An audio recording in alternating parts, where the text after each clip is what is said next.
So here are some notes on the second half of chapter 14, which is confidence intervals for means. So it's part 2 of chapter 14.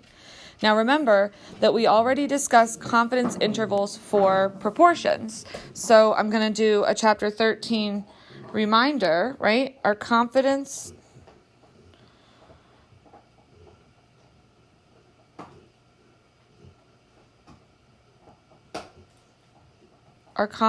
intervals.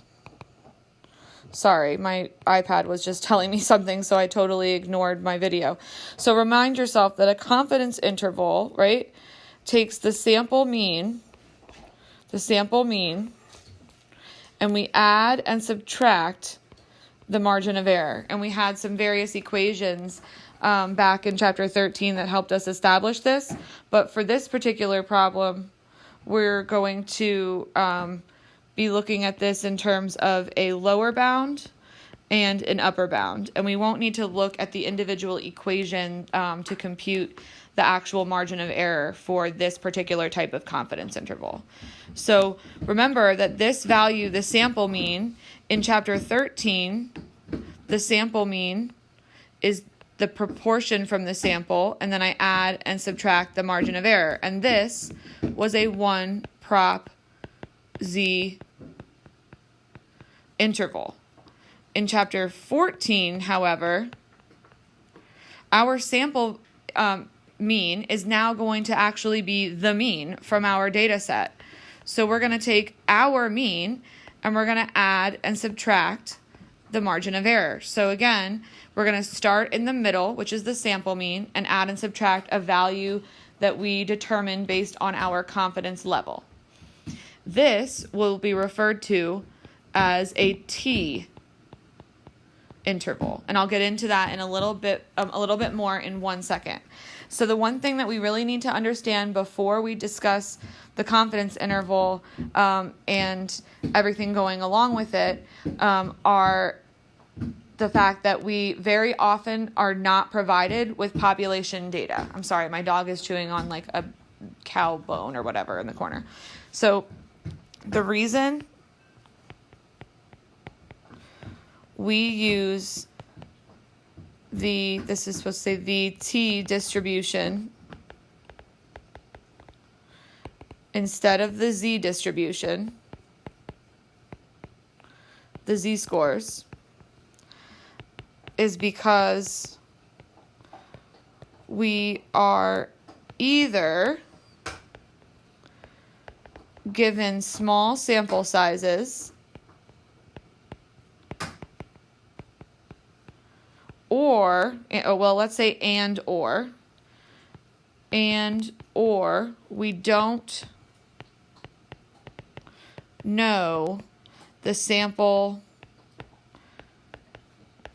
standard deviation, or the population, my goodness, we don't know the population standard deviation. My notes are right in front of me, guys, and I still am not doing it right. So we don't know the population standard deviation, which, remember, is represented by sigma, okay? This forces us to estimate. We must estimate the sigma by using what we refer to as the standard error, or SE.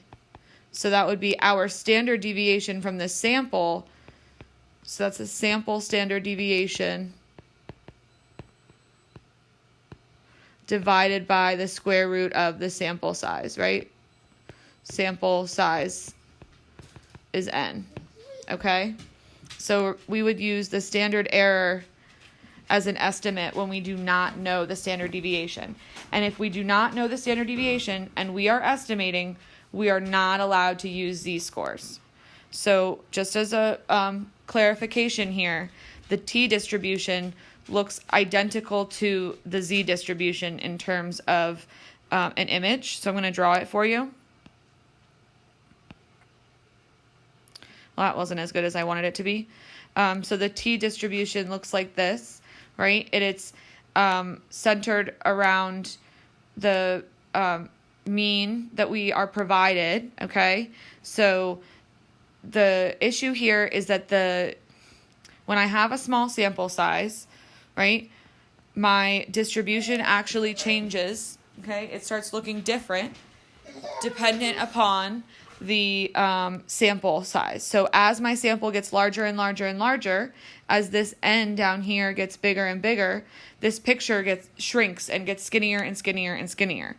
So these 3 tick marks that we have out on either side, they start to be measured a little bit differently, and based on sample size, we have basically different probabilities using t-scores than we would for z-scores. So we use the t-distribution for confidence intervals on means, okay, which means that we would have, in fact, a like t-star. So like if we're looking for a 95% confidence interval, this would be like a t-star value on either end, like the critical value for z was in the last set of notes, okay? And then, Dexter, that's enough. And then the only other thing, he's distracting me, so I'm trying to read over my notes over here. So I think the only other thing that I'm missing is that the t-distribution has one little new definition that comes along with it, and that's degrees of freedom, or DF. And they literally are referring to the number of independent quantities or subjects left after we guess at our parameters. So it's the number of independent subjects or quantities after we estimate the parameter. And what I mean by estimating a parameter is, and maybe we remember this because we just took the Unit 2 exam, but a parameter is the value from the population, and we are estimating with the standard error. Remind yourself that we don't know the standard deviation, so we replace it with the standard error, which is the estimate we're using here, and the reason why we are not allowed to use the z-scores. So just so we're clear, the degrees of freedom are equal to the sample size minus 1. Excuse me, guys. I'm literally going to go remove this bone from my dog's mouth. I'm making a video, dude.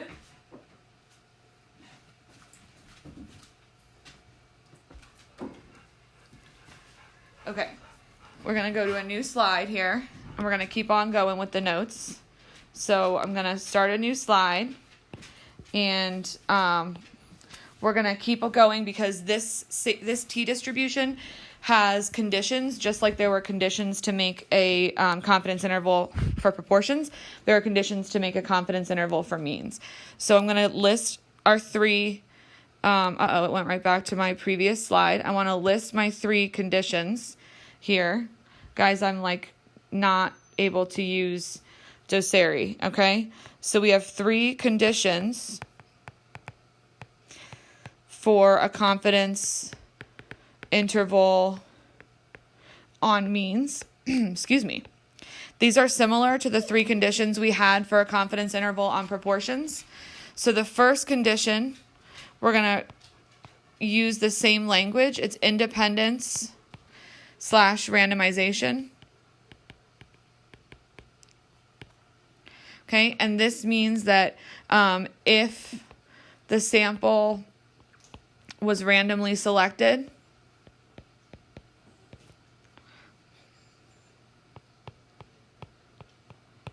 then the subjects were independent. And this is something that's required for us to be able to generalize our results and make this confidence interval. Okay, so we're going to go to step number 2 here, okay, which is to check not success failure this time, but this time we refer to it as nearly normal.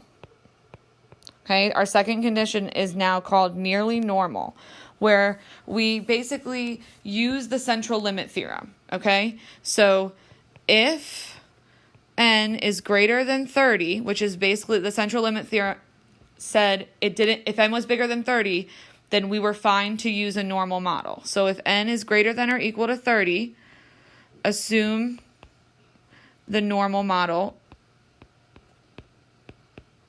applies. If n is less than 30, check histogram to see unimodal and symmetric. So if we are provided with actual data and we know our sample size is tiny, then we can actually look at the histogram and use the histogram to determine if the nearly normal condition was met. And then our final condition is the same as the third condition before, which is 10%. Oops, something's going on with my pen here. That's supposed to say the 10% condition. And what it means is my sample size, is n less than 10% of the population? Dexter. No, nobody wants that. Okay, and then finally we go and we compute our confidence interval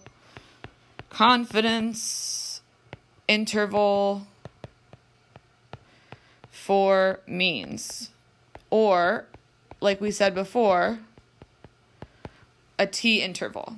Okay, and there's two ways for us to be able to do this. We can either be provided with data, or we can provide the calculator with stats. So if we give the calculator data, then the calculator actually needs a list of values into list 1. So the entire list of values would go into list 1. And then you would go to run a t-interval by entering the confidence level. So whatever confidence level is provided, like it literally the same numbers that we saw in our last chapter, like 90, 95, 99, okay? And then stats would be when I'm not provided with the actual data and I actually need to provide the calculator with the relevant information. So the things the calculator requires are the mean from the sample, the standard deviation from the sample, and the sample size.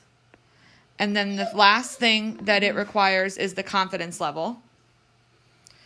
And for both of these, the output is the lower bound and upper bound of your confidence interval.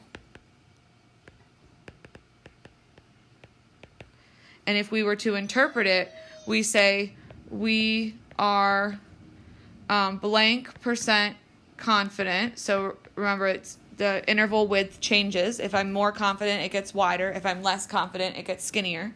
So we are blank percent confident that the true mean falls between and then I'm going to be very general here, lower bound and upper bound. And then apparently I'm going to stop and deal with my dog who's really pissing me off. I will start doing examples and you guys can go ahead and look at those videos to help you figure out the packet.